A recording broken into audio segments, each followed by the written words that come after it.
These are the 5 lies you tell yourself while making a budget. Everyone wants to achieve financial stability, but the road to budgeting success can be full of misconceptions. The difference between you being independent or not relies on your ability to budget correctly. Understanding these can be the difference between your success or being a dusty. As part of the video, we will discuss when you might be ready and when you might not be ready after a budget and some additional tips and tricks, so stay tuned. Here's the first lie you tell yourself. Number 1. I will only spend X drastically small amount on Y thing each month. Budgeting doesn't mean you have to cut out all the fun from your life. It's a common misconception that creating a budget is synonymous with extreme restrictions on your social activities. The idea of I can only spend a small amount on going out each month might make you think you're signing up for a boring life. But that's not necessarily true. In reality, a budget should help you strike a balance between enjoying life and reaching your financial goals. A well-thought-out budget includes room for social activities. It's about setting limits, not eliminating fun. When you budget for going out, you're actually giving yourself permission to enjoy these moments without the guilt that often comes with overspending. You can do this by setting aside a going out fund or planning ahead for social events. For example, if you know you're going to have a dinner with friends or a weekend trip coming up, you can adjust your budget accordingly so you're not left scrambling at the last minute.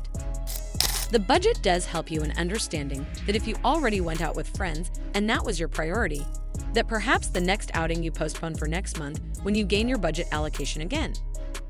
Think of your budget as a trapeze net, catching you when you take that daring leap into social activities. With a bit of budgeting magic, you can swing from one fun adventure to the next without plummeting into dead oblivion. Remember, it's not about saying no to spontaneity. It's about saying yes to mindful spending.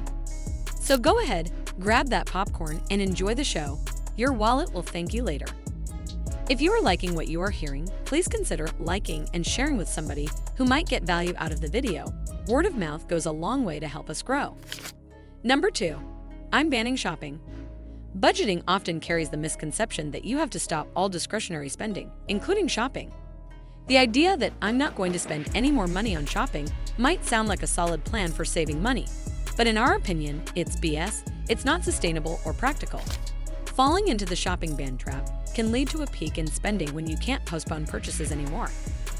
If your work blazer gets ruined one day, are you not going to replace it because of a shopping ban? Of course you will. The key to a successful budget isn't about completely eliminating these purchases. It's about maintaining control over your spending.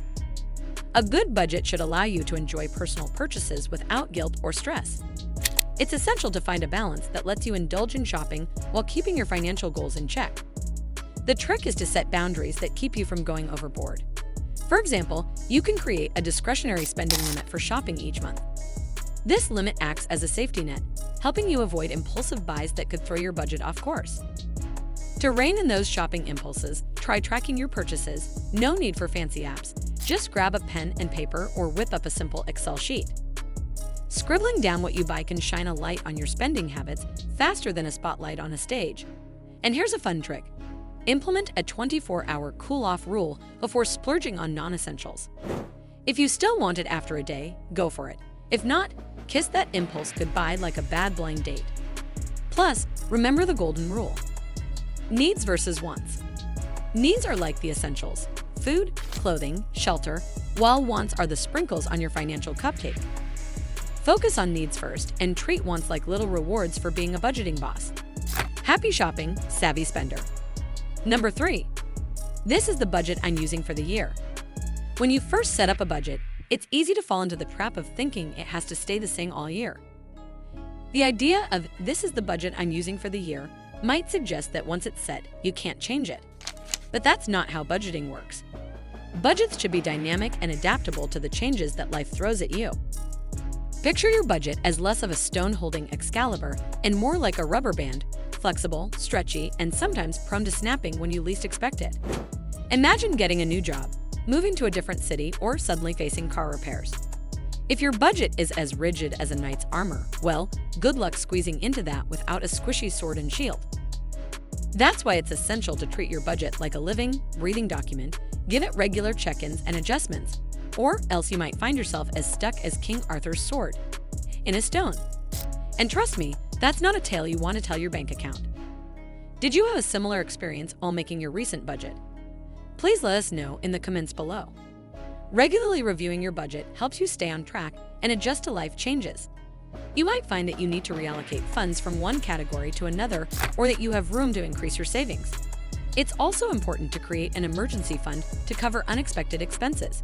This way, you won't have to throw your whole budget out the window if something unforeseen comes up. To create a budget that is both flexible and effective, consider setting quarterly check-ins. These are times to go over your expenses and income to see if your budget still makes sense. If you notice that you're consistently overspending in one area, it's a sign that you need to make adjustments. Similarly, if you're saving more than expected, you can use that extra money to boost your emergency fund or invest in something that matters to you. Number 4. Now I'm done with the budget, I'm ready to go. A common misconception about budgeting is that it's a one-time task. Once you create your budget, you might think, now I'm done with the budget, I'm ready to go. But if this is your first budget, it's most likely going to be terrible. To build a proper budget, you need to look back to as much as possible, but at least 6 months of your past expenditures. This will allow you to see how you were living without a budget. And then, look at about 3 months with the budget to see where you could be saving more or where you were completely off the mark with predicting your own behavior. Your first budget might seem like a wild creature lurking in the shadows. Once you've wrangled your expenses and analyzed them, it's time to fine-tune those categories and amounts. But beware of the common pitfall. Don't get lost in the weeds of overly detailed budgets. It's like trying to sort through a jungle of receipts when all you need is a machete to hack through the spending undergrowth. Remember, budgeting is like tending to a garden. It needs constant care and attention. Life's twists and turns can throw even the best-laid plans off track, like a mischievous squirrel raiding your vegetable patch. With regular tracking and adjustments, you'll be the master of your budgeting domain in no time. Thanks to the magic of technology, keeping tabs on your finances is easier than ever. It's like having a personal finance wizard in your pocket. With tons of apps and tools at your disposal, you can track your spending in real time faster than you can say, budgeting bonanza. These nifty apps can also sync up with your bank accounts and credit cards, categorizing your spending with the precision of a master chef slicing veggies. No more mystery where your money vanished to, and here's the cherry on top. Some of these apps even send you reminders for bill payments, saving you from the dreaded late fee dragon. Consistent budgeting has many benefits, including increased financial control and reduced stress and anxiety. When you know where your money is going, you have a greater sense of control over your finances. This can lead to less anxiety about money and more confidence in your financial decisions. Plus, regular budgeting helps you identify patterns in your spending, allowing you to make smarter choices over time.